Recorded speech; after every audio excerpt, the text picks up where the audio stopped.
விழுப்புரம் மாவட்டத்தில் நாளை கனமழை காரணமாக அனைத்து பள்ளிகளுக்கும் விடுமுறை அறிவிப்பு. எவ்வித சிறப்பு வகுப்புகளும் தேர்வுகளும் நடத்தக்கூடாது என மாவட்ட ஆட்சியர் ஷேக் அப்துல் ரஹ்மான் உத்தரவிட்டுள்ளார்.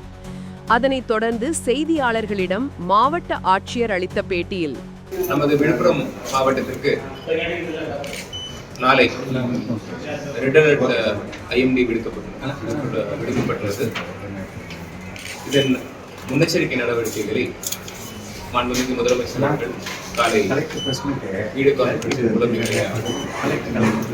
ஆய்வு செய்து அறிவித்துள்ளார்.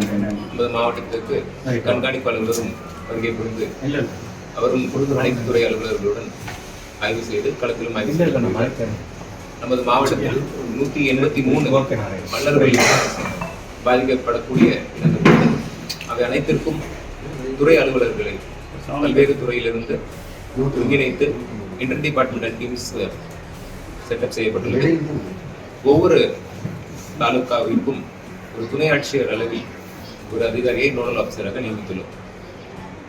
இப்பொழுது இந்த மழையின் காரணமாக பாதிக்கக்கூடிய மக்களுக்கு நிவாரணம் அளிப்பதற்காக 847 டன் ரேஷன் பொருட்களை அந்தந்த அருகாமையில் உள்ள ரேஷன் கடை நியாய விலை கடைகளுக்கு அனுப்பி வைத்துள்ளோம்.